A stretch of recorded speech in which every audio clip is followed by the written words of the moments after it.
शहर की सीधी सड़क पर काली बीएमडब्ल्यू बहुत तेजी से दौड़ रही थी और उससे भी ज्यादा तेज म्यूजिक गाड़ी के अंदर बज रहा था जिसमें वह सब मस्त थे। वे चारों मनमौजी उस वक्त अपनी जिंदगी के हसीन लम्हों को जीने में मदहोश हो रहे थे। गाड़ी चलाने वाला सलमान था। अगर उससे कोई बात करनी होती तो अपनी बात उन तीनों तक पहुंचाने के लिए जोर से चिल्लाना पड़ता, क्योंकि इतनी तेज म्यूजिक में किसी को भी उसकी आवाज सुनाई नहीं दे रही थी। उन सब में सिर्फ वही था जो थोड़ा समझदार लग रहा था, बाकी तो जैसे नशे में मदहोश थे, क्योंकि उसे गाड़ी चलानी थी और वह ड्राइविंग के दौरान कभी भी पीने की गलती नहीं करता था। सड़क पर गाड़ी के साथ साथ चांद भी उनके पीछे पीछे चल रहा था, जिसकी मंजिल ना जाने कहाँ थी। सलमान लगातार उन जंगली बंदरों की टोलियों को गालियां दे रहा था जिन्हें वह खुद ही यहाँ लेकर आया था और अब बुरी तरह पछता रहा था। यूनिवर्सिटी के फाइनल एग्जाम के बाद सबने ये प्लान बनाया था कि पूरी दुनिया घूमेंगे और शुरुआत हिमाचल के पहाड़ों से करेंगे। सलमान भी उनके प्लान में बराबर का शरीक था, मगर इस वक्त वह सख्त बेजारी के आलम में गाड़ी चला रहा था। वह अपनी मम्मा की वजह से भी बेहद फिक्रमंद था, क्योंकि अभी अभी कुछ देर पहले उनकी कॉल आई थी। उसके पापा जो बिजनेस मीटिंग पर तुर्की गए हुए थे वो आज ही वापस आ गए थे और सलमान की मम्मा उसे कॉल करके वापस बुला रही थी। सलमान ने आने से साफ मना कर दिया था, जिससे उनका मूड खराब हो गया और इसी वजह से सलमान का अपना मूड भी बिगड़ गया था। जो भी था वह अपनी मम्मा को कभी नाराज नहीं करता था। वो अभी यही सोच रहा था कि गाड़ी वापस मोड़ ले, मगर अचानक सफेद साड़ी में लिपटी एक लड़की उसकी काली गाड़ी से कुछ ही गज के फासले पर आकर खड़ी हो गई। सलमान ने जोर से ब्रेक पर पैर रखा। गाड़ी उस सफेद साड़ी वाली लड़की से बस कुछ ही इंच की दूरी पर जाकर रुकी। कुछ सेकंड की भी देर होती तो वह लड़की गाड़ी के नीचे आ जाती। सलमान का गुस्सा जैसे आसमान को छूने लगा। व्हाट द हेल, वह पूरी ताकत से चिल्लाया तो गाड़ी की पिछली सीट पर बैठे तीनों लोग जो झटके से आगे उछल आए थे बड़ी मुश्किल से खुद को संभाल पाए और सलमान को गालियां देने लगे। अबे साले, खुदकुशी का प्लान है तो अकेले मर, हमें क्यों साथ लेकर मरना चाहता है?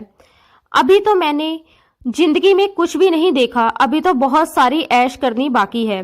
अभी तो शादी करनी है, बच्चे पैदा करने हैं और तू चाहता है कि मैं कुंवारा ही इस दुनिया से चला जाऊं?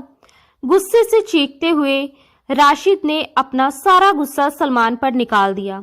सलमान ने गुस्से से उसे घूरकर देखा और फिर जोर से बटन दबाकर म्यूजिक बंद कर दिया। उसके बाद उसने दोबारा घमंड भरी नजर से उन तीनों नमूनों को देखा। खुदकुशी का प्लान मेरा नहीं बल्कि उन मैडम का है जो गाड़ी के सामने आ गई हैं। सलमान की बात सुनकर उन सब ने चौंक कर सामने देखा और एकदम से सन्न रह गए। अरे यार, इस वक्त सुनसान सड़क पर इतनी हसीन लड़की क्यों खड़ी है? आदिल उस सफेद अप्सरा को एक्सरे करता हुआ मदहोशी में बोला। अरे पागल, लगता है नशे में तुम्हारा दिमाग चला गया है। इस वक्त सड़कों पर लड़कियां नहीं आत्माएं टहलती हैं। अपनी खैर मनाओ, सफेद बिल्ली ने हमारा रास्ता काट दिया है। उन सब में सबसे ज्यादा डरपोक हसन था और उसकी यह भविष्यवाणी सुनकर सबने गर्दन मोड़कर उसे ऐसे देखा जैसे उसका दिमाग चल गया हो। अरे मैं सच कह रहा हूँ, ये किसी का खून पीकर ही यहाँ से जाएगी, इसलिए बाहर निकलने की गलती कोई मत करना, बल्कि जितनी जल्दी हो सके गाड़ी यहाँ से निकालो। वह सबको डराने की पूरी कोशिश कर रहा था, मगर सलमान उसे अफसोस भरी नजर से देखता हुआ झुंझलाकर गाड़ी का दरवाजा खोलकर बाहर निकल गया, क्योंकि वो सफेद बिल्ली, वो लड़की अब तक उसकी गाड़ी के सामने किसी बेजान मूर्ति की तरह खड़ी हुई थी। जी मोहतरमा, क्या प्लान है आपका? यहाँ से हटना है या ये गाड़ी ऊपर से गुजारनी पड़ेगी? वो सीधी उसकी कांच सी आंखों में देखता हुआ बोला था। मुझे मार दो प्लीज, मैं बेसहारा हूँ, वैसे भी मेरे मरने से किसी को कोई फर्क नहीं पड़ेगा। वो सलमान की आंखों में देखते हुए शिद्दत से बोली तो सलमान का पूरा मुंह खुल गया। रात के इस वक्त ये क्या तरीका है ड्रामा करने का? हटो रास्ते से, मेरा मूड पहले ही बहुत खराब है। वो उसे हाथ से पकड़कर दूसरी तरफ ले जाने लगा। गाड़ी के अंदर बैठे तीनों लोगों के मुंह पूरी तरह खुले रह गए। अबे यार, ये चुड़ैल को कहाँ लेकर जा रहा है? बिल्कुल खिसका हुआ इंसान है, क्या इसे बिल्कुल भी डर नहीं लगता? हसन के जिस्म पर कंपकंपी सी छा गई थी। खुदा के लिए मुझे अपने साथ ले चलो, वरना उस चौधरी के आदमी मुझे मार डालेंगे। वो लड़की अब मरने का इरादा रद्द करते हुए सलमान से जिद करने लगी कि वो उसे अपने साथ ले जाए। अभी थोड़ी देर पहले तो तुम मरना चाहती थी, अब साथ चलने की बात कर रही हो। अजीब खिसकी हुई चीज हो तुम। मेरा वक्त खराब मत करो, हटो यहाँ से। वैसे भी मेरी गाड़ी में जगह नहीं है और तुम्हें कहाँ बिठाऊं? क्या सर पर बिठा ले जाऊं? वो उसे नजरअंदाज करता हुआ वापस पलटा तो वो उसके पीछे पीछे लपकी और अचानक उसके कदमों में गिर गई। उसने सलमान की एक टांग जोर से पकड़ ली। तुम्हारी गाड़ी में एक सीट खाली है, मैं जानती हूँ। मेरी मदद कर दो, वक्त पड़ने पर मैं भी तुम्हारे काम आऊंगी। उसकी काली जुल्फें सलमान के कदमों में बिखर रही थी। वह अजीब सी स्थिति से दो चार हो चुका था। ऐसा पहली बार हुआ था कि किसी लड़की ने अपनी सेल्फ रिस्पेक्ट को एक तरफ रखकर किसी लड़के से यूं मदद मांगी हो। रात की उस सुनसान सड़क पर उसका दिमाग वैसे भी काम नहीं कर रहा था। अचानक राशिद ने दरवाजा खोलकर बाहर कदम रखा। ये मंजर उसके लिए अविश्वसनीय था। इतनी खूबसूरत लड़की सलमान के कदमों में गिरी थी, जिससे राशिद के दिल को कुछ हुआ था। अरे, इससे क्या मदद मांगती हैं आप? ये तो पत्थर दिल है। मुझे बताइए क्या बात है, आपको कैसी मदद चाहिए? हम आपकी मदद करेंगे। वो चेहरे पर दुनिया भर की हमदर्दी सजाकर बोला। वो लड़की एक नजर में ही किसी के भी होश उड़ाने के लिए काफी थी। मैं बस इनसे कह रही हूँ कि मुझे थोड़ी सी लिफ्ट दे दें। मैं बिल्कुल बेसहारा हूँ, मेरे पीछे गुंडे पड़े हैं, वो किसी भी वक्त यहाँ पहुंच सकते हैं। उसने डर से कांपती हुई आवाज में कहा।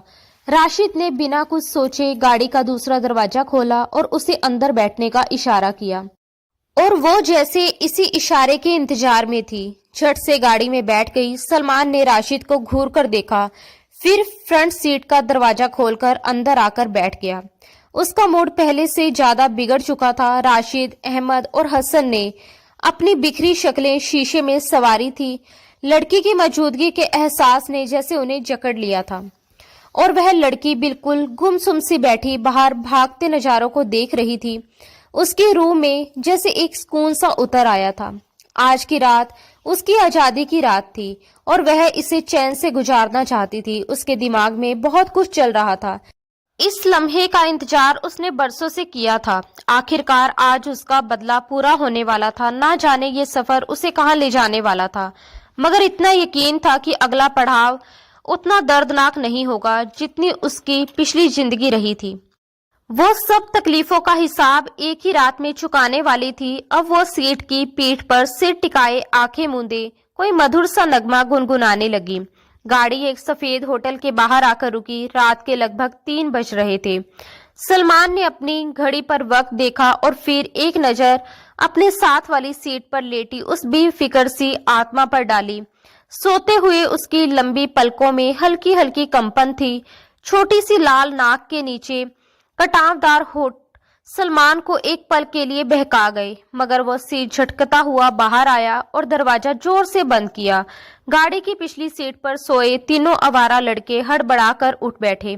सफर मुकम्मल हो चुका था। सलमान रिसेप्शन पर खड़ा अपने लिए रूम बुक करवा रहा था, मगर मसला ये था कि होटल में सिर्फ 2 ही कमरे खाली थे और सलमान को अकेले रहना पसंद था। वो दोस्तों के साथ आउटिंग पर जाता जरूर था, मगर रात को हमेशा अलग कमरे में ही सोता था। वो एकदम पीछे पलटा। होटल में सिर्फ 2 कमरे खाली हैं, एक मेरा और एक तुम सबका। वो उंगली में चाबी घुमाता ऊपर की ओर बढ़ा। और उस लड़की का क्या करें जिसे तुमने ही लिफ्ट दी थी, उसे कहाँ रखें? हसन ने चिढ़कर पूछा। उसे अभी भी वह लड़की संदिग्ध लग रही थी। मैं तो उसके साथ रूम शेयर नहीं कर सकता। उसने हाथ खड़े कर दिए। चलो फिर तुम गाड़ी में ही आराम करो, हमें तो कोई परेशानी नहीं उसके साथ रूम शेयर करने में। राशिद ने आंख दबाई तो सलमान एकदम पलटा। वो अपने दोस्तों की फितरत को अच्छी तरह से जानता था। वो अब भी नशे के असर में थे, कहीं वह लड़की के साथ कुछ गलत ना कर बैठे।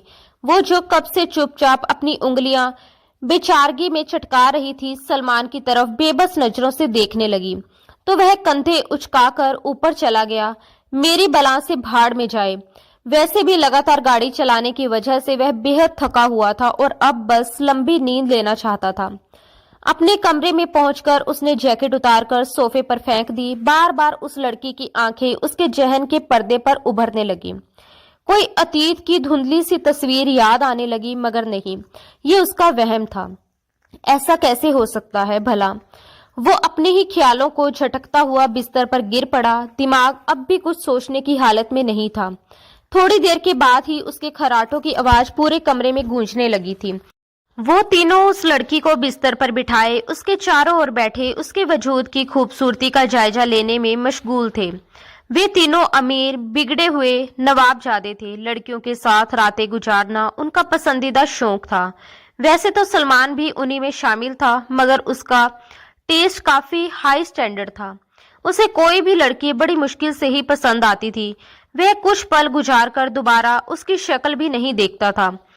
वो एक बहुत बड़े सियासतदार फैजान काजी का बेटा था, जो देश की बड़ी पार्टी को लीड करने वाले थे। उनकी ख्वाहिश थी कि सलमान भी अपनी पढ़ाई के बाद सियासत में आ जाए और उनके साथ मिलकर काम करे। मगर सलमान को सियासत से बिल्कुल भी दिलचस्पी नहीं थी। सिर्फ अपने पापा की वजह से वह खामोश रहता था और अभी तक उन्हें कोई साफ साफ जवाब भी नहीं दिया था, क्योंकि सियासत में आने का मतलब था खुद को हर तरह के स्कैंडल से बचाकर रखना, अपनी मर्जी की जिंदगी से इस्तीफा देकर हर वक्त बनावटी चेहरा लिए कैमरों की जद में रहना। और इसी बात से उसे चिढ़ थी। उसे बनावट बिल्कुल भी पसंद नहीं थी। वह जैसा था वैसा ही नजर आना चाहता था। अपनी जिंदगी को पूरी तरह एंजॉय करना चाहता था, मगर ये नहीं जानता था कि अगली सुबह उसके लिए कितनी बुरी साबित होने वाली है। एक ही रात में सब कुछ बदल जाने वाला था। उसकी जिंदगी, उसका फ्यूचर, उसकी खुशियां, सब कुछ।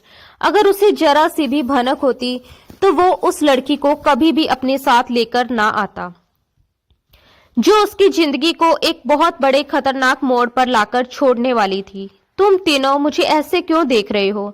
क्या कभी जिंदगी में लड़की नहीं देखी, या फिर मेरे जैसी खूबसूरत हसीना लड़की नहीं देखी? सना, जो कुछ देर पहले डरी सहमी सी बैठी थी, अचानक आत्मविश्वासी हो गई और बिस्तर पर जरा सा फैल गई। उसका लहजा, अंदाज सब एकदम बदल गया था। वे तीनों मुंह खोलकर उसे देखने लगे, क्योंकि अब तो वह खुद उन्हें दावत दे रही थी। तुम सब यही चाहते हो ना कि मैं थोड़ी देर के लिए तुम्हारा दिल बहला दूं? आखिर तुम लोगों ने मेरी मदद की है तो मैं किसी का एहसान नहीं रखती, मगर इससे पहले मेरी कुछ खातिरदारी तो करो, ताकि मैं तुम तीनों को एक ही वक्त में खुश कर सकूं। वो अदाओं से बोली तो राशिद शरारत से एक आंख दबाकर उन दोनों को देखने लगा, जिनका वक्त अब रंगीन होने वाला था। मुझे इस वक्त चाय की तलब हो रही है, तो प्लीज मेरे लिए चाय मंगवाओ, वो थकान भरे लहजे में बोली। तो राशिद ने फौरन रूम सर्विस को कॉल करके चाय मंगवा ली। थोड़ी देर बाद चाय आ चुकी थी। राशिद, ऐसा करो, एक कप चाय अपने उस खड़ूस दोस्त को भी दे आओ जो अलग कमरे में सोना पसंद करता है। वो बेझिझक राशिद से बोली और एक कप उसकी तरफ बढ़ा दिया। राशिद उसकी इस कदर बेबाकी पर हैरान हुआ और फिर तुरंत वो कप रूम सर्विस वाले को थमा दिया, साथ वाले कमरे में जाने की हिदायत दी और खुद सना के पहलू से लगकर घुट घुट पीने लगा। बेशक उस लड़की पर सबसे पहला हक उसी का था। सना मुस्कुराकर सबसे बातें करने लगी।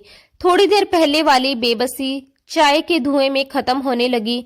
इससे पहले कि वे तीनों सना को अपनी बाहों में लेते, उनके दिमाग पर एकदम सुस्ती सी छा गई और वे वहीं इधर उधर ढेर हो गए।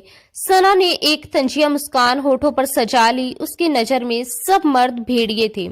वो एक भेड़ियों की भीड़ से आजाद होकर आई थी। अब दूसरे झुंड में कैद होना नहीं चाहती थी, मगर उसे एक काम जरूर करना था, जिसके लिए उसने उन चारों से लिफ्ट मांगी थी। आखिरकार इतने सालों के बाद बदला लेने का वक्त जो आ गया था। तीनों को नफरत भरी नजर से देखते हुए वह कमरे का दरवाजा बंद करके बराबर वाले कमरे में दाखिल हुई थी। सलमान बेड पर बेखबर सो रहा था। दरवाजा अंदर से बंद करते हुए सना के कदम बेड की तरफ बढ़े और वह उसके पहलू में जाकर लेट गई। कंबल अपने और उसके ऊपर बराबर कर लिया। वक्त धीरे धीरे गुजर रहा था और वह अपने मकसद में कामयाब होती जा रही थी। यहाँ तक कि सुबह की रोशनी भी आसमान पर फैलने लगी थी। चिड़ियों की चहचहाट कानों को मालूम हो रही थी। सलमान का दिमाग नींद में बुरी तरह उलझन का शिकार था। जैसे कोई लगातार उसके वजूद पर बोझ बना हुआ हो। वह उसे दूर हटाने की कोशिश करता तो फिर से वही एहसास उस पर हावी होने लगता। अचानक एक झटके से उसकी आंख खुल गई। आंखें मसलने के बाद वह कुछ पल छत को घूरता रहा। अचानक वह ठिठक कर रह गया। उसके वजूद पर कोई भी कपड़ा नहीं था। सलमान को यकीन था कि वह रात को एक टी शर्ट और जींस में सोया था। जूते तक उतारने की जहमत नहीं की थी, मगर ये क्या। एक झटके से उसने कंबल को फिर से अपने जिस्म पर तान लिया। कुछ बहुत गलत होने का एहसास उसकी रगों में उतर चुका था। उसने चोट निगाहों से बिस्तर की दूसरी तरफ देखा तो जैसे 500 वोल्ट का करंट लगा हो और सलमान का पूरा जिस्म कांपने लगा। सना उसके पहलू में मुंह के बल सुकून से लेटी नींद के मजे ले रही थी। दूधिया कमर से कंबल खिसक कर बहुत नीचे आ चुका था। आधी कमर को बालों ने अपनी लपेट में ले रखा था और बाकी आधी सलमान के खून की रफ्तार बढ़ाने के लिए काफी थी। व्हाट द हेल, उसके होठों से अचानक निकला। ये सब कैसे हुआ? ये लड़की तो साथ वाले कमरे में थी, यहाँ कैसे पहुंची, वो भी इस वक्त? Oh my God. वो सिर पकड़कर रात वाला मंजर याद करने लगा। जो आखिर मंजर उसे याद आया वो रूम सर्विस के हाथ से चाय लेकर घुट घुट पीने का था। हालांकि उसने चाय ऑर्डर नहीं की थी, मगर कप पूरा खाली कर गया था। उसके बाद उसे कुछ भी याद नहीं था। क्या चाय में नशा था कि मैं बहक गया? वह खुद से सवाल जवाब कर रहा था। जिस्म अब भी कंपकपी की हालत में था। ऐसा नहीं था कि उसने कभी किसी लड़की के साथ रात नहीं गुजारी थी, मगर अपनी मर्जी के बिना तो कभी नहीं। वह अपने बाल मुट्ठियों में भींचने लगा। उसे उस मासूम लड़की पर तरस आया जिसकी इज्जत रात को उसने रोंदी थी, वो भी होश में आए बिना। वो धीरे से बिस्तर से नीचे उतरने लगा कि अचानक फोन की घंटी बज उठी।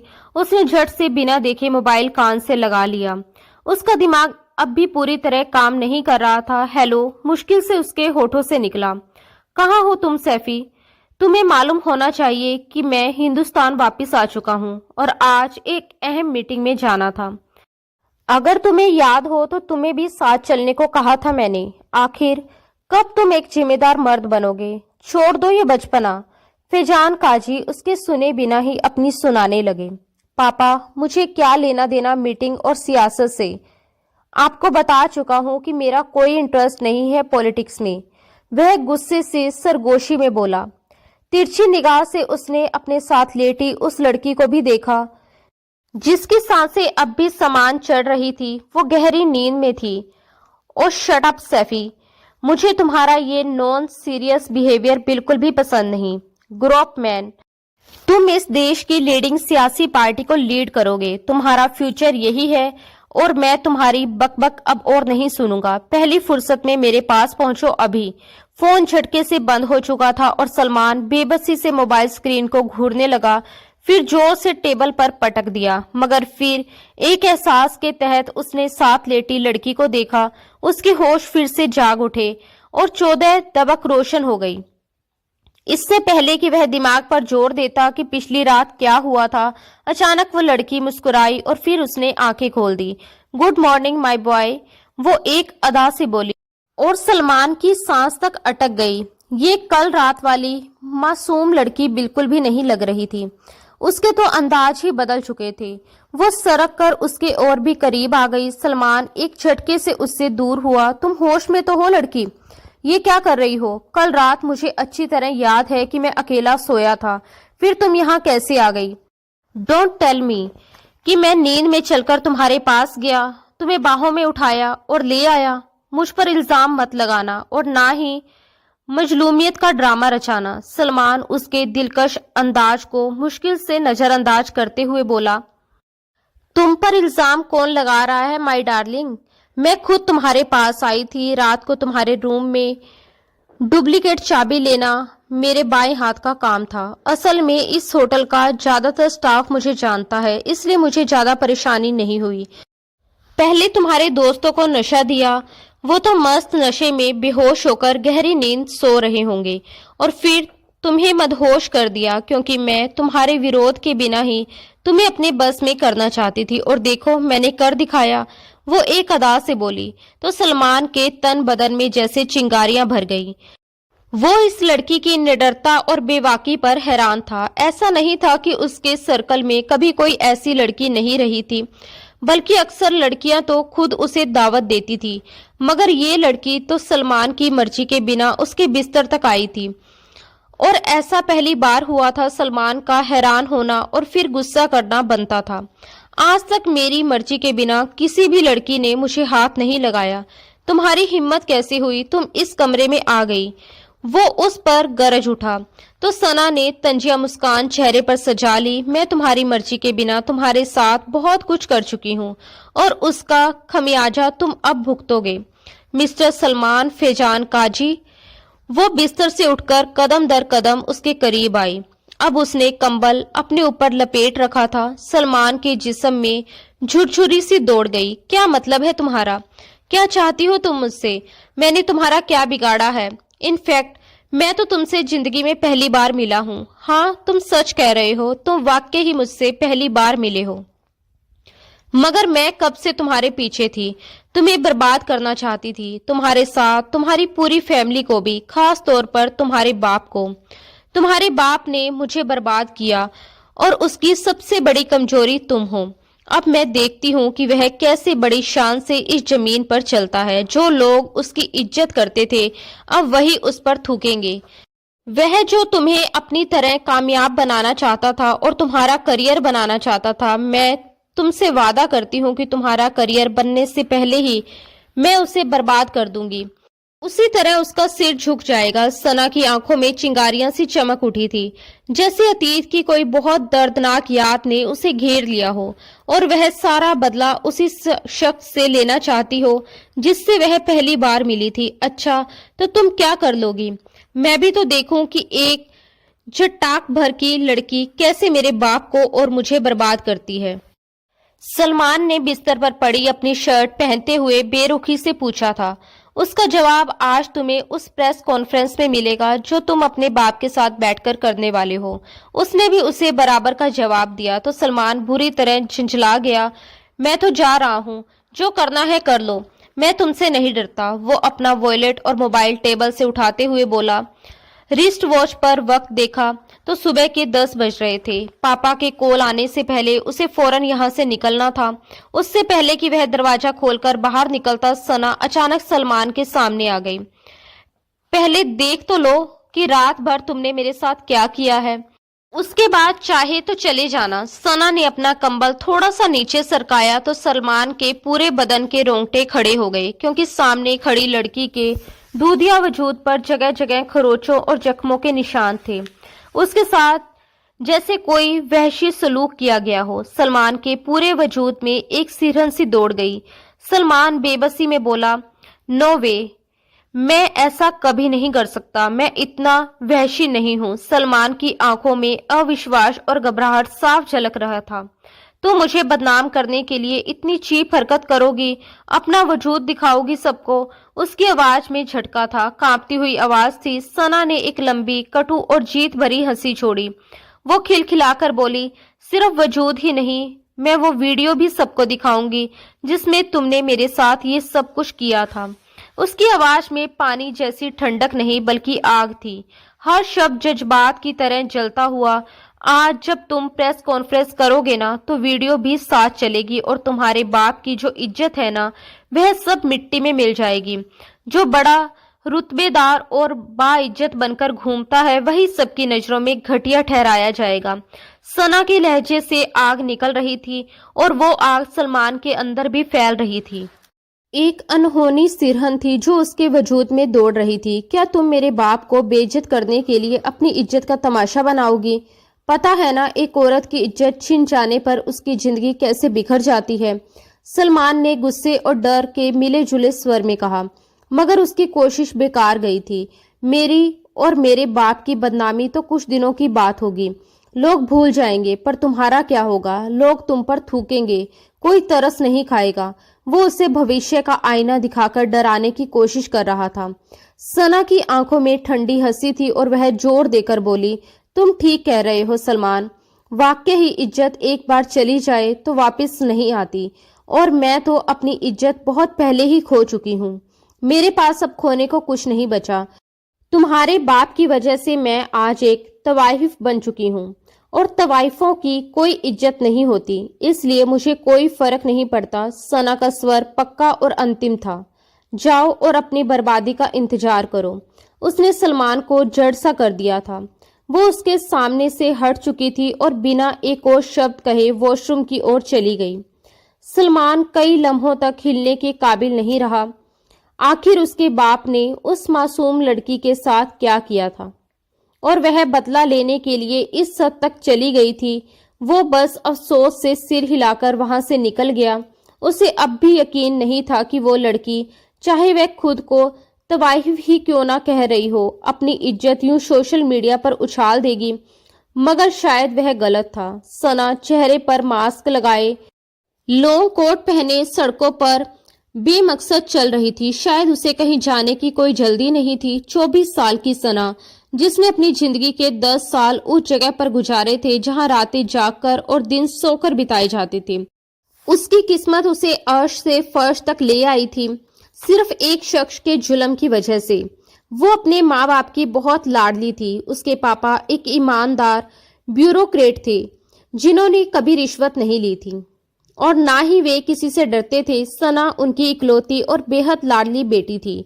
वह अपने पापा राहिल शेख के साथ बहुत अटैच थी। वो अभी स्कूल में पढ़ती थी, मगर उसके ख्वाब अभी से बहुत ऊंचे थे। अपने पापा की तरह ईमानदारी से किसी ऊंचे ओहदे पर फाइज होना चाहती थी। उसकी माँ सईदा एक स्कूल टीचर थी। वे अपनी जिंदगी में बहुत खुश थे।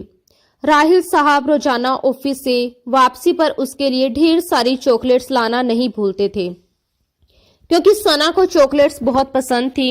एक दिन राहिल साहब घर लौटे तो सना उनके कंधे से लिपट गई। पापा, फ्राइडे को मेरा बर्थडे है। इस बार आप और मम्मा सागर किनारे चलेंगे और वहीं हम सेलिब्रेट करेंगे। मेरा बर्थडे है और आपने तो प्रॉमिस भी किया था कि इस बर्थडे पर आप ऑफिस से लंबी छुट्टी लेंगे और हम घूमने जाएंगे। आप अपना वादा तो नहीं भूले ना।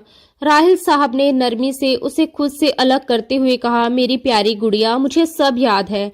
जैसा तुम बोलोगी वैसा ही होगा। उन्होंने उसके गाल थपथपाए। सना को वो कुछ परेशान से लगे। पापा, सब ठीक है ना? आप परेशान लग रहे हो। वो अचानक उनके माथे पर हाथ रखकर बोली। पीछे से साइना बेगम ने उसे डांटते हुए कहा, सना बेटा, हर वक्त सर पर सवार मत रहा करो।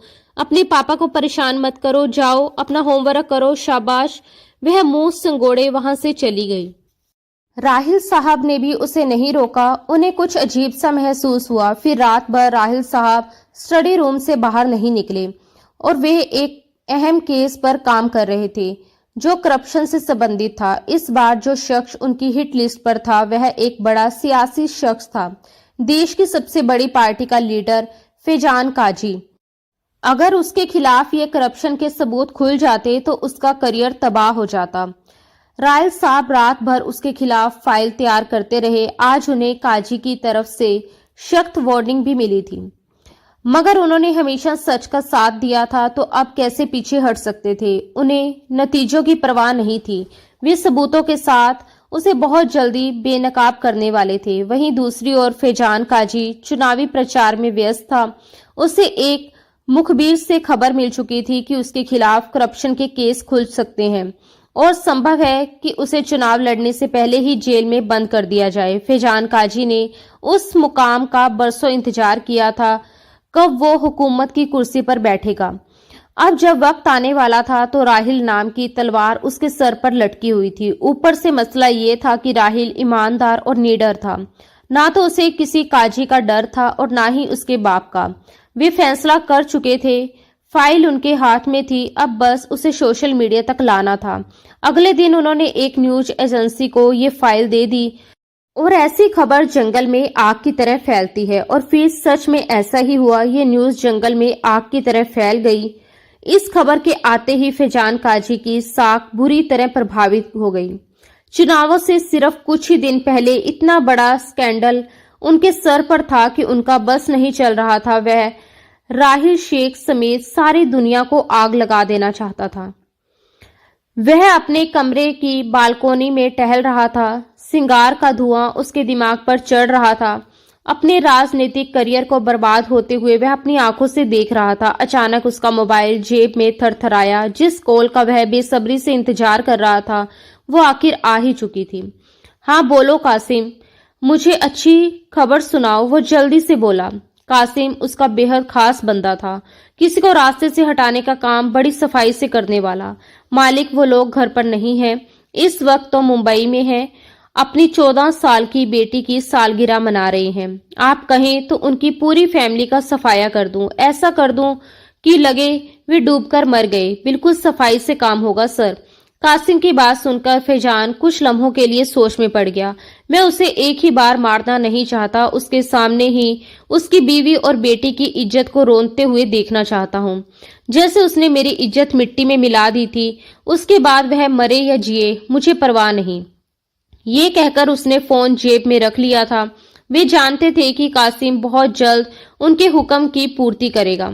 अगली ही सुबह सोशल मीडिया पर यह खबर वायरल हो चुकी थी। मशहूर एंटी करप्शन ब्यूरोक्रेट जो अपनी बेटी की सालगिरह मना रहे थे, उन पर अचानक कुछ शराबियों ने हमला कर दिया। उनकी आंखों के सामने ही उनकी पत्नी की इज्जत लूटी गई और फिर उनकी 14 साल की बेटी को उठाकर ले जाया गया। राही शेख उस वक्त से अपने कमरे में बंद थे।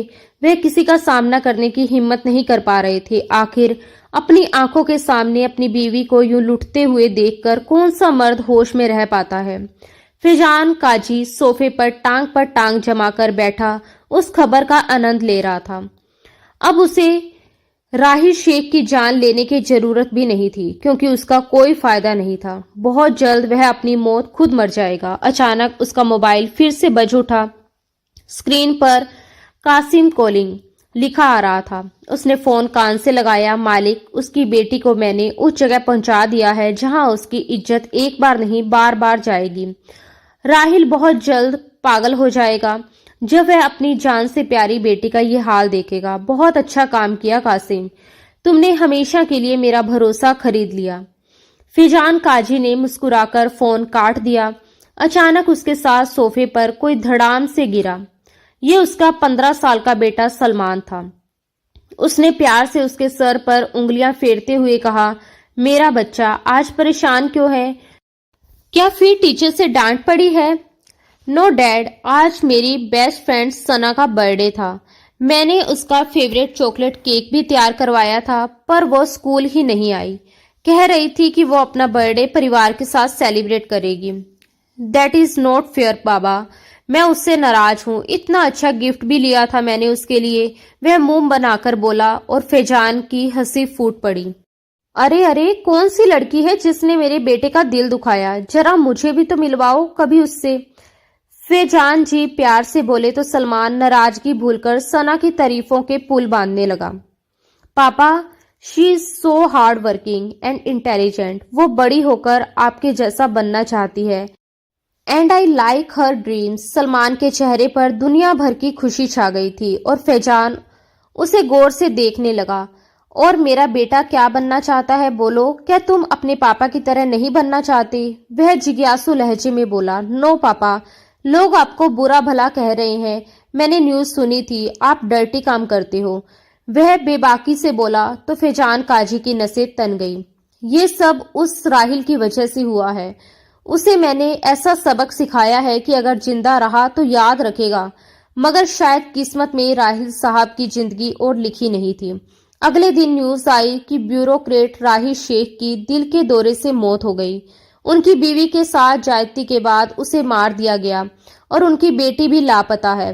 वह ये दुख सह न सके और चल बसे। ये खबर सलमान के कानों तक भी पहुंची थी, मगर उसने कोई खास प्रतिक्रिया नहीं दी, क्योंकि रोज ऐसी खबरें आती रहती थी। मगर उसके बाद सना कभी स्कूल नहीं आई और ना ही सलमान उसे ढूंढ सका।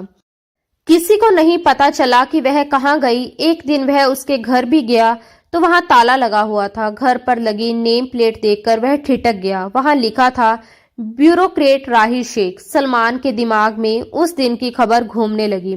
उसकी उम्र इतनी नहीं थी कि वह समझ पाता कि ये सब क्या था, कैसे हुआ और इसके पीछे कौन था, मगर वह अक्सर उदास दिल से सना को याद करता था। वह उसकी सच्ची और खरी दोस्त थी। उसके ग्रुप की बाकी लड़कियां उसे बनावटी लगती थी। जिनमें उसे कोई दिलचस्पी नहीं थी। वक्त यूं ही गुजरता रहा और वह धीरे धीरे अपनी जिंदगी में उलझता चला गया। हाँ, कभी कभी उसे वह मासूम सी लड़की याद आ जाती थी जो कभी उसकी दोस्त हुआ करती थी, मगर अब ना जाने कहाँ खो गई थी। शायद वह सलमान से हमेशा के लिए नाराज हो गई थी।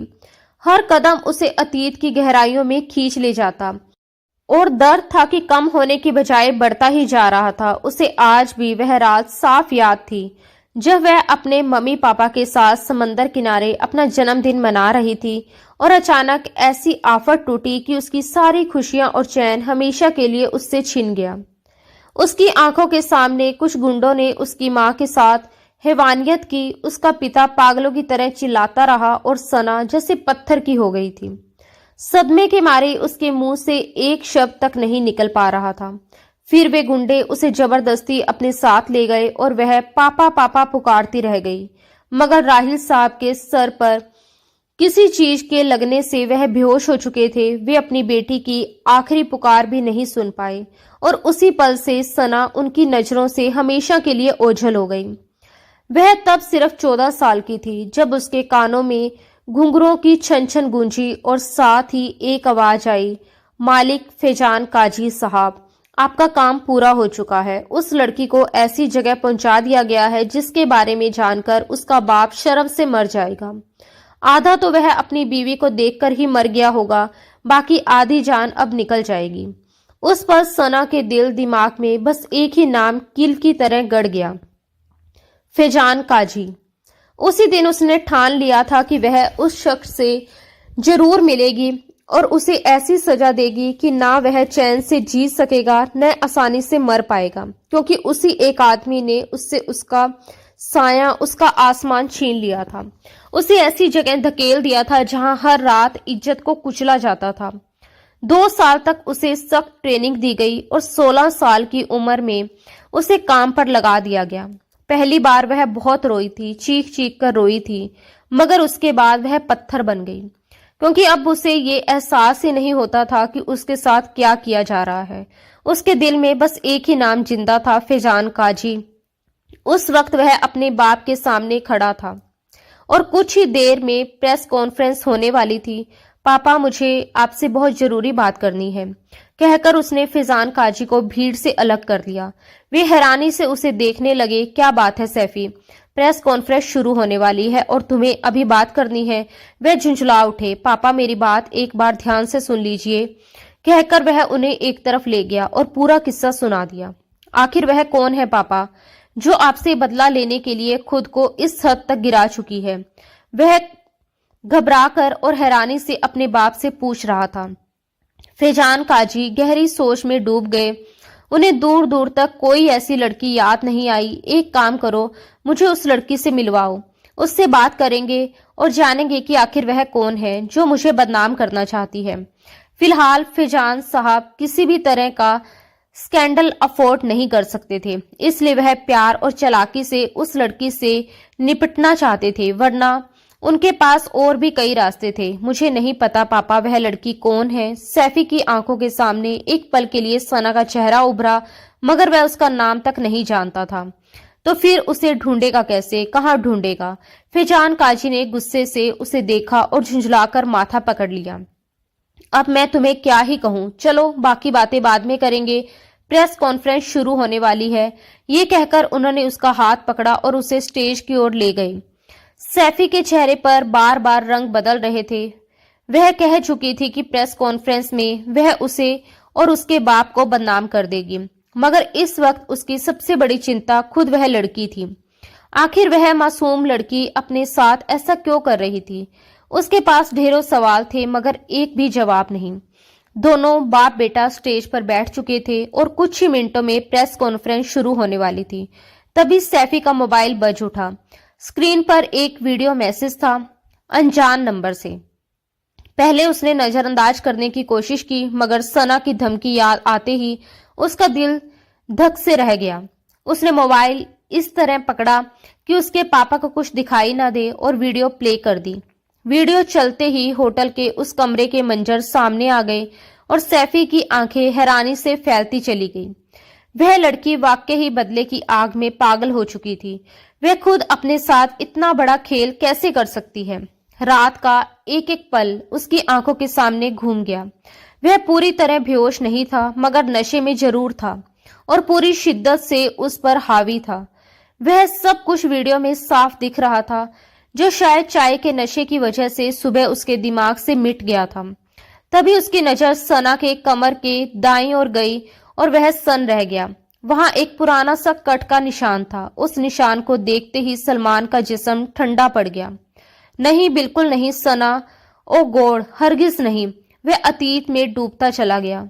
उसे अपने स्कूल के दिन साफ याद आ गए। वे दोनों हाफते हुए क्लासरूम में घुसे थे। आज भी लेट हो गए हम, जल्दी चलो सना, और हाँ, आज भी फर्स्ट बेंच पर ही बैठेंगे।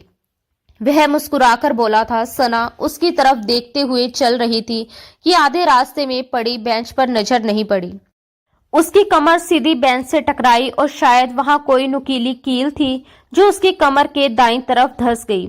अगले ही पल सना की चीख पूरी क्लास में गूंज उठी। उसकी सफेद यूनिफॉर्म कमर के पास से तेजी से लाल हो गई। क्या हुआ सना, तुम ठीक हो? सलमान घबराकर उसके पास पहुंचा। जैसे ही उसने उसकी कमर को छुआ, उसका हाथ खून से भर गया। तुम्हें बहुत खून निकल रहा है, अभी डॉक्टर के पास चलते हैं। वे किसी की परवाह किए बिना सना का हाथ पकड़कर बाहर भागा। दर्द अब सना से सहा नहीं जा रहा था। ड्राइवर अंकल बाहर ही थे।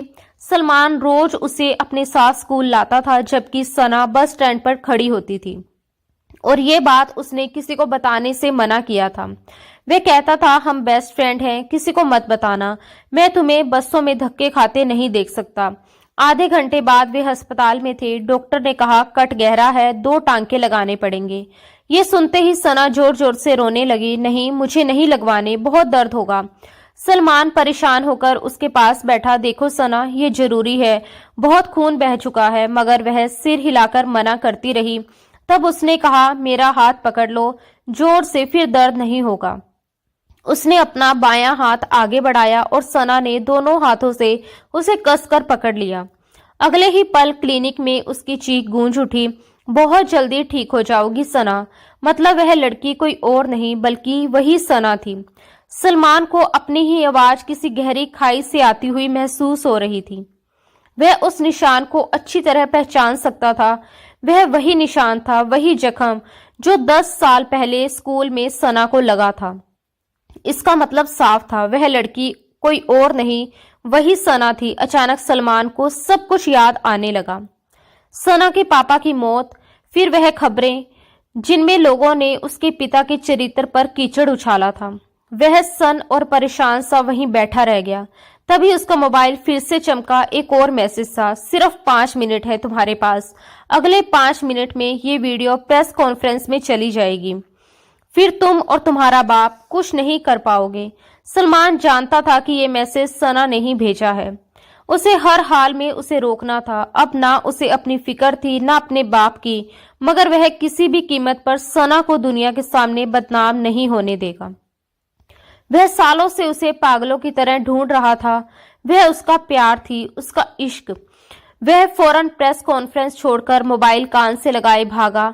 पीछे से फिजान काजी उसे दबे लहजे में पुकारते रह गए, मगर वह रुकने वाला नहीं था। वह लगातार उसी नंबर पर कॉल करता रहा, मगर फोन नहीं उठा। आखिर 5वीं कॉल पर फोन रिसीव हुआ। सना, मेरी बात सुनो प्लीज, बस एक बार मुझे मिलने का मौका दे दो। मैं तुम्हें बहुत बड़ी सच्चाई बताना चाहता हूँ, सिर्फ एक बार। उसके बाद अगर तुम्हें लगे कि वीडियो पब्लिक करनी है तो बेझिझक करना, मैं नहीं रोकूंगा। बस एक मौका दे दो। अपना नाम सुनते ही वह चौंक गई। तुम्हें कैसे पता कि मेरा नाम सना है? वह हैरान थी। मैं तुम्हें तुम्हारे सारे सवालों के जवाब दूंगा, बस एक बार मुझसे मिल लो। वह गाड़ी में था और तेजी से सड़क पर गाड़ी दौड़ा रहा था। उसे नहीं पता था कि कहाँ जाना है, बस इतना जानता था कि उसे अभी इसी वक्त सना से मिलना है। कुछ पल सोचने के बाद सना बोली, ठीक है, सिर्फ 5 मिनट। मैं अपना फ्लैट का एड्रेस भेज रही हूँ, और हाँ, याद रखना अगर डबल क्रॉस करने की कोशिश की तो वीडियो फिर भी लीक हो जाएगी। मैंने पहले ही दे रखी है। वह जानती थी कि ऐसे बिगड़े हुए अमीर लोग कुछ भी कर सकते हैं। मुझे मंजूर है, मैं तुम्हें कोई नुकसान नहीं पहुंचाऊंगा। उसके लहजे में सच्ची तड़प थी और सना पल भर के लिए नरम पड़ गई। अगले ही पल उसने एड्रेस भेज दिया। एड्रेस देखते ही सलमान के होश उड़ गए। 2 घंटे की दूरी थी। उसने मोबाइल डैशबोर्ड पर रखा, लोकेशन ऑन की और गाड़ी पूरी रफ्तार से दौड़ा दी। 2 घंटे का सफर उसने 1 घंटे में पूरा किया। बस किसी भी हालत में उसे सना से मिलना था। 10 साल पहले की सारी यादें आंखों के सामने घूम रही थी। स्कूल में साथ बैठना, साथ लंच करना, हंसना, पढ़ना, उसका किसी और लड़के से दोस्ती करने पर जलना, उसका पॉजेसिव होना। आंखों से आंसू बहते जा रहे थे। 10 साल का इंतजार था। कुछ घंटे पहले वह उसके बिल्कुल पास थी और वह पहचान नहीं पाया। एक पल को लगा जरूर था कि वह वही है, मगर उसने खुद को डांट दिया था। उसने सना को ऐसी लड़की मानने से इनकार कर दिया था। कांपते हाथों से उसने फ्लैट की घंटी बजाई। 2 मिनट बाद दरवाजा खुला। वह सामने खड़ी थी, भावहीन चेहरा, घुटनों तक की फ्रॉक, गले में दुपट्टा, खुले बाल। सिर्फ 5 मिनट, इतना कहकर वह मुड़कर अंदर चली गई। सलमान कुछ पल दरवाजे पर खड़ा उसे देखता रहा। दरवाजा बंद कर दो, ये शरीफों का मोहल्ला है, वह दर्द भरे लहजे में बोली। सलमान के जमे हुए जिस्म में हरकत हुई। उसने आगे बढ़कर दरवाजा बंद किया। उसे लगा ये कुछ कदमों का फासला नहीं बल्कि 10 सालों का फासला है। अब बताओ यहाँ क्यों आए हो? वह गुस्से से बोली। मैं जानती हूँ कि तुम और तुम्हारा बाप अपनी इज्जत बचाने के लिए किसी भी हद तक जा सकते हो। अगले ही पल सलमान आगे बढ़ा और उन 10 कदमों का फासला 4 कदमों में तय कर लिया। जो हुआ वह सना ने कभी सोचा भी नहीं था। वह उसके पास पहुंचकर उसे खींचते हुए अपने सीने से लगा चुका था। इतनी मजबूती से उसने सना को थाम रखा था जैसे उसे खो देने का डर उसकी रूह में गहराई तक उतर चुका हो। उसकी उंगलियां कांप रही थी, मगर पकड़ ऐसी थी मानो छोड़ दिया तो वह फिर कभी नहीं मिलेगी। सना सकेत खड़ी रही। ना उसे खुद को छुड़ाने की ताकत थी और ना ही जवाब देने की हिम्मत। तुम कहाँ चली गई थी सना? पूरे 10 साल तुम्हें पागलों की तरह ढूंढता रहा। उसकी आवाज भरा गई। शहर का कोई कोना नहीं छोड़ा, कोई गली, कोई सड़क नहीं जहां तुम्हें तलाश ना किया हो। तुम मुझे भूल गई। तुम्हें याद नहीं हम स्कूल में कैसे साथ बैठते थे, एक ही टिफिन से खाना खाते थे? तुम अपने सलमान को भूल गई। मैं तुम्हारा सैफी हूँ, तुम्हारे बचपन का दोस्त। वह बोल रहा था मगर हर शब्द उसके सीने से निकलकर सीधे सना के दिल पर गिर रहा था। उसके शब्द सुनकर सना जैसे जड़ हो गई। आंखों के सामने 10 साल पुराने मंजर एक एक पल उभरने लगे। स्कूल की क्लास, लंच ब्रेक, हंसी मजाक और वही मासूम दोस्ती। वह उसे प्यार से सैफी ही बुलाया करती थी, मगर उसने कभी सपने में भी नहीं सोचा था कि ये सलमान वही सैफी होगा। उसने कभी सलमान के माँ बाप के बारे में जानने की कोशिश नहीं की, बस उसे एक दोस्त के रूप में ही जाना था। वह उसे खामोश निगाहों से देखती रही, जैसे यकीन ही नहीं हो पा रहा हो कि कुछ देर बाद वह खुद को संभालते हुए पीछे हटा, मगर सना अब भी हैरानी में डूबी खड़ी थी। तुमने अपना क्या हाल कर लिया सना? उसने उसका चेहरा दोनों हाथों में थामते हुए कहा। उसकी आंखों में फिक्र थी, दर्द था, वह अपनापन था जिसे सना ने सालों से महसूस नहीं किया था। 10 सालों के बाद कोई उससे इस कदर मोहब्बत और चिंता के साथ पूछ रहा था कि उसकी आंखों से आंसू बह निकले। तुम मुझे भूल गई, आज तुम्हें मैं याद नहीं। देखो मैं तुम्हारा वही बेस्ट फ्रेंड हूँ, वह टूटे हुए लहजे में बोला। तुम भूल गई, शुक्र है मैंने तुम्हारी वो चोट देख ली जो स्कूल में टकराने पर लगी थी, तभी मैं तुम्हें पहचान पाया, वरना तुम मुझे कहाँ याद करने वाली थी। पागल लड़की, तुम खुद को, अपनी इज्जत को इस तरह कैसे बर्बाद कर सकती हो? प्लीज ऐसा मत करो। वह तड़प उठा। सना की आंखों के सामने एक पल के लिए उसके माँ बाप का चेहरा घूम गया। वह बेबस चीखें, वह डर, वह अंधेरा। अगले ही पल उसने पूरी ताकत से सलमान को खुद से दूर धकेल दिया। तुम्हारे बाप ने मेरे साथ क्या किया तुम जानते भी हो? वह चीख कर बोली। क्या किया मेरे बाप ने, बताओ मुझे।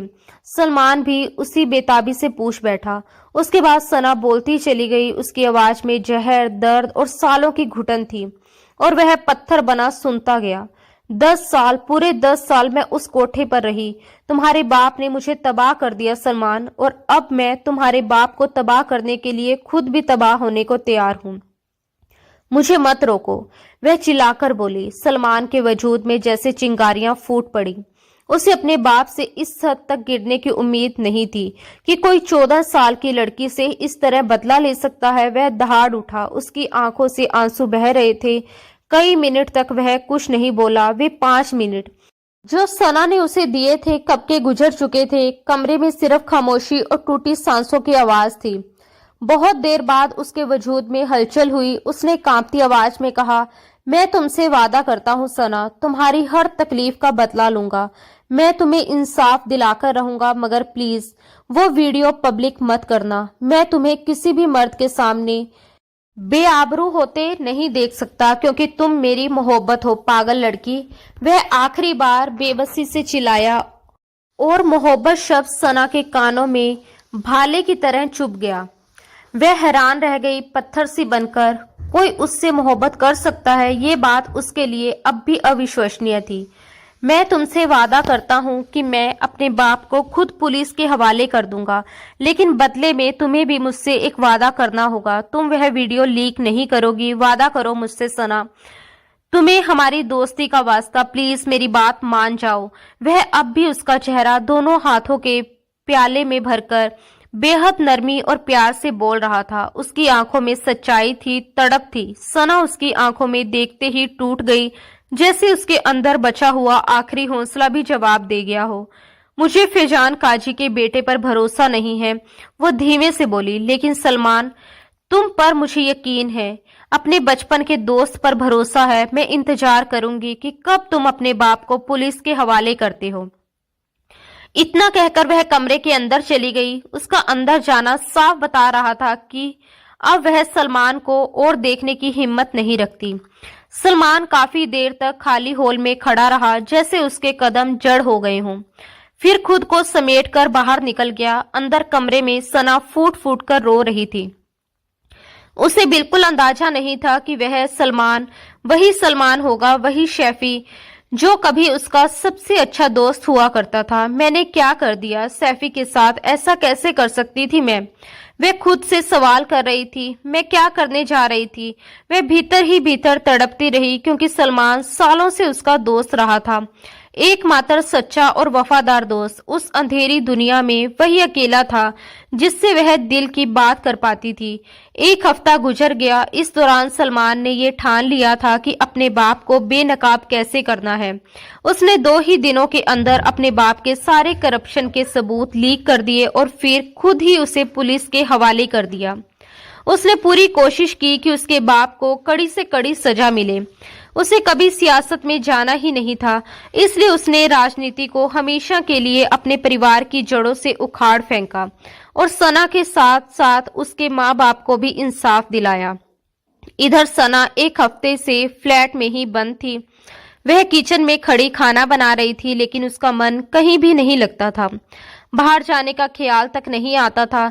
वह उस कोठे से एक अमीर और रहमदिल शख्स की वजह से भाग पाई थी। उसी आदमी ने ये फ्लैट उसके रहने के लिए दिलवाया था।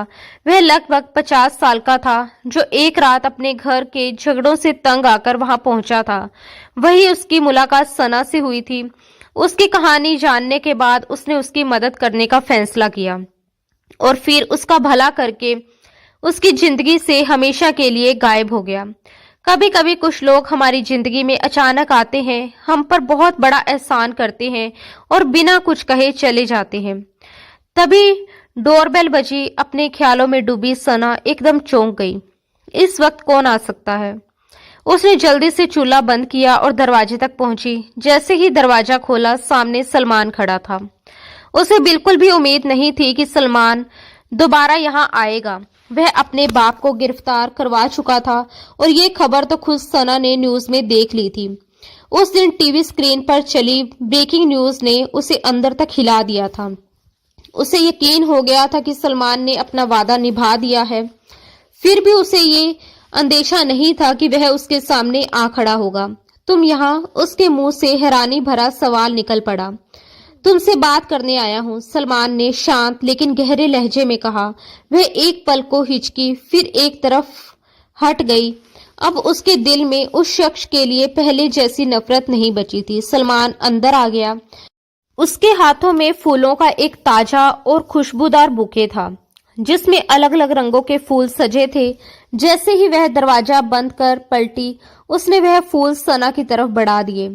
तुम्हें फूल बहुत पसंद है ना? देखो, तुम्हारे लिए फ्रेश बुके लेकर आया हूँ। वह हल्की सी मुस्कान के साथ बोला। सना के होठों पर भी अनजाने में एक हल्की सी मुस्कान उभर आई। बरसों बाद किसी ने उसके लिए यूं सोचकर कुछ किया था। उसने हाथ बढ़ाकर बुके ले लिया और किचन के पास वाली शेल्फ पर रख दिया। फिर बिना कुछ कहे वापस मुड़कर खाने की प्लेट में सब्जी निकालने लगी, जैसे बात को वहीं खत्म करना चाहती हो। सना, उसने धीरे से पुकारा, हम दोनों का हिसाब बराबर हो चुका है। सलमान, अब तुम्हें यहाँ नहीं आना चाहिए। उसकी आवाज में दर्द भी था और थकान भी, जैसे वह बहुत कुछ सह चुकी हो। सलमान उसके पीछे पीछे किचन में आ गया। मैं तुम्हें हमेशा के लिए अपने साथ लेने आया हूँ, उसने बिना किसी झिझक के कहा। मैं चाहता हूँ कि हम दोनों निगाह कर लें। इतनी आसानी से वह ये बात कह गया और सना हैरानी से उसे देखती रह गई। एक पल के लिए उसके हाथ से प्लेट गिरते गिरते बची। उसके हाथ कांप रहे थे। फौरन सलमान ने आगे बढ़कर उसका हाथ थाम लिया और प्लेट को शेल्फ पर रख दिया। क्या हो गया? वह हल्के से मुस्कुराया, जैसे ये दुनिया की सबसे आसान बात हो। तुम्हारा दिमाग खराब हो गया है। सना फट पड़ी। तुम जानते भी हो कि मैं पिछले 10 साल किस जगह रही हूँ? तुम जानते हो कितने मर्दों ने मुझे छुआ है? तुम पागल हो गए हो सलमान। तुम मुझे डिजर्व नहीं करते। मैं तुम्हारे काबिल नहीं हूँ। जाओ यहाँ से, खुदा के वास्ते आइंदा यहाँ मत आना। वह तकलीफ की आखिरी हद तक पहुंच चुकी थी। उसकी आवाज टूट रही थी। सलमान और भी करीब आ गया। उसने उसके दोनों हाथ थाम लिए, जैसे उसे खुद से दूर जाने नहीं देना चाहता हो। यकीन करो, मैंने भी जिंदगी में बहुत गलतियां की हैं, वह फराए हुए लहजे में बोला। बहुत से गुनाह किए हैं। लड़कियों के साथ वक्त बिताना मेरे लिए आम बात थी। तो फिर हम दोनों एक जैसे ही तो हुए ना? अगर तुम अनटच नहीं हो तो अनटच मैं भी नहीं हूँ। मैं तुमसे मोहब्बत करता था, तुम्हें ढूंढता रहा हर शहर, हर गली छानी, लेकिन तुमसे मिलने की कोई उम्मीद नहीं बची थी। इसलिए दूसरी लड़कियों के पास जाकर अपने दिल को झूठा सुकून देता रहा। मगर अब समझ आ रहा है कि मैं कितना गलत था। अपने जज्बात, अपनी फीलिंग्स सब पराई लड़कियों पर लुटा चुका हूँ। इसलिए तुम्हारे सामने नजरें मिलाने के काबिल भी नहीं हूँ, बल्कि तुम मुझसे लाख दर्जा बेहतर हो। क्योंकि जो कुछ तुम्हारे साथ हुआ वो तुम्हारी मर्जी से नहीं था, और जो कुछ मैंने किया वह सब मैंने अपनी मर्जी से किया। इसलिए ये मत कहो कि तुम मुझे डिजर्व नहीं करती। ये बात तो मुझे कहनी चाहिए कि मैं तुम्हें डिजर्व नहीं करता, लेकिन तुम्हें पाकर मुझे अकल आ गई है सना। अब वह इंसान नहीं रहा जो पहले था। 10 साल तुम्हें पागलों की तरह ढूंढा मैंने, और आज जब तुम मेरे सामने खड़ी हो तो मैं तुम्हें छोड़ दूं? ये नामुमकिन है। मैं तुम्हें अपनी इज्जत बनाना चाहता हूँ सना। अगर तुम में कोई ऐब है तो पाक तो मैं भी नहीं हूँ। तो कुछ बीत गया, वो हमारा अतीत था। एक ऐसा अतीत जिसमें दर्द भी है, सिसकियां भी है, और ऐसी यादें भी हैं जो चाहकर भी पीछा नहीं छोड़ती। लेकिन अब वक्त है उस अतीत को वहीं छोड़ देने का, पीछे मुड़कर आखिरी बार देखने का और फिर आगे बढ़ जाने का। अब वक्त है हम दोनों के संवरने का, अपने बिखरे हुए टुकड़ों को समेटने का और एक दूसरे का हाथ थामकर नई शुरुआत करने का। मैं चाहता हूं कि तुम मुझसे निगाह कर लो। मैं तुम्हारा महरम बनना चाहता हूँ, वह शख्स जो तुम्हारी हर तकलीफ में तुम्हारे साथ खड़ा हो, जो तुम्हारे हर डर को अपनी ढाल बना ले, जो दुनिया की हर उंगली तुम्हारी तरफ उठने से पहले उसे तोड़ दे। मुझे तुम हर हाल में कबूल हो, तुम्हारा बीता हुआ कल भी, तुम्हारी टूटी हुई खामोशियां भी, और तुम्हारा आने वाला हर वो दिन भी जिसमें तुम मुस्कुराने की कोशिश करोगी। मैं सारी जिंदगी तुम्हारे साथ गुजारना चाहता हूँ, तुम्हारे जख्मों के साथ, तुम्हारी हंसी के साथ, तुम्हारी खामोशी के साथ। उसकी आवाज में कोई जल्दबाजी नहीं थी, कोई दिखावा नहीं था, बस एक ठहराव था, जैसे उसने ये सब कई बरसों से अपने सीने में दबा रखा हो। आज पहली बार उसे बाहर आने की इजाजत दी हो।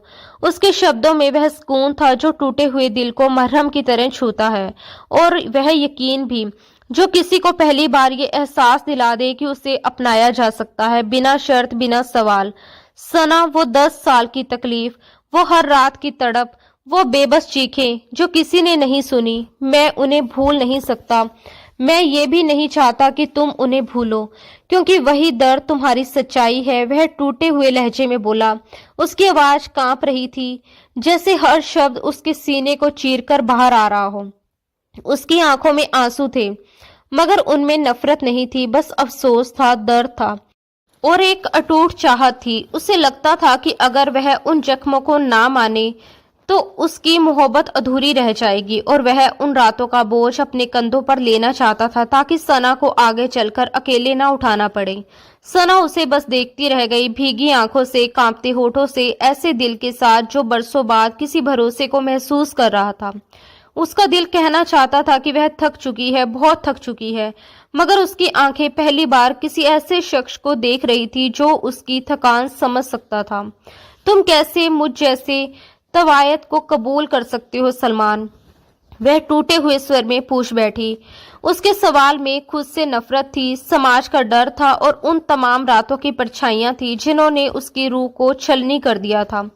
ये सवाल सिर्फ उसका नहीं था, ये हर उस औरत का सवाल था जिसे हालात ने तोड़ दिया हो। खबरदार! सलमान की आवाज अचानक सख्त हो गई।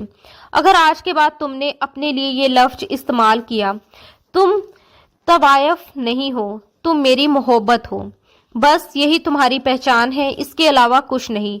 ना कोई दाग, ना कोई नाम, ना कोई इल्जाम। उसके लहजे में हुक्म नहीं था, यकीन था। ऐसा यकीन जो इंसान को खुद से फिर से प्यार करना सिखा दे। उसकी बात सुनते ही सना के सब्र का बांध टूट पड़ा। वह बेहिसाब रोते हुए उसके सीने से लग गई, जैसे बरसों से रुकी हुई सांसों को रास्ता मिल गया हो।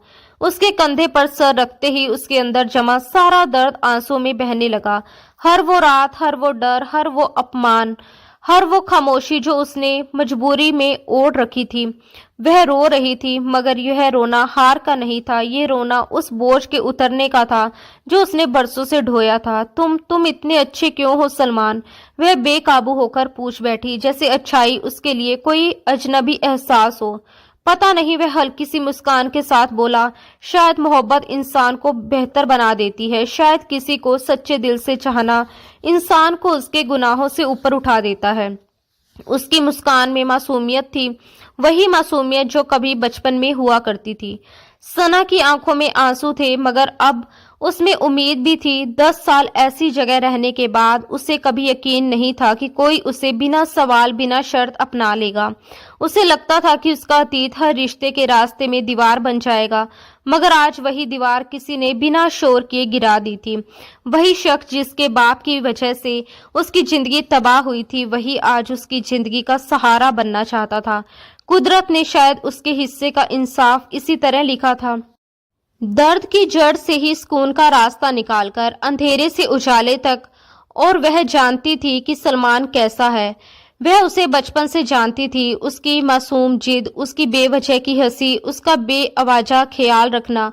वह जानती थी कि सलमान उसके साथ बिना किसी शिकवे के, बिना किसी शर्त के, बिना माथे पर कोई शिकन लाए पूरी जिंदगी रह सकता है। दोस्तों, आज की कहानी कैसी लगी कमेंट बॉक्स में जरूर बताना। अपनी राय हमारे साथ साझा करें और बताइए कि आपको ये कहानी कैसी लगी, कौन सा हिस्सा सबसे ज्यादा पसंद आया, और क्या आपको कहानी में रोमांस, ड्रामा और इमोशंस की भरपूर झलक मिली। अगर कहानी पसंद आई हो तो प्लीज लाइक करना, क्योंकि आपका एक छोटा सा क्लिक हमें और भी शानदार कहानियां लाने के लिए प्रेरित करता है। रोजाना ऐसी और रोमांटिक, दिल को छू लेने वाली, इमोशनल और इंटेंस कहानियों के लिए हमारे चैनल को सब्सक्राइब करना बिल्कुल ना भूलें। सब्सक्राइब करने के बाद नोटिफिकेशन बेल दबाना, ताकि कोई भी नई कहानी आपसे दूर ना रहे। हमारे साथ जुड़े रहिए और हर दिन नए रोमांच, नए इमोशन और नए ट्विस्ट के साथ कहानियों का मजा उठाइए। मिलते हैं दोस्तों अगली किसी नई और मजेदार कहानी के साथ। धन्यवाद दोस्तों। राधे राधे।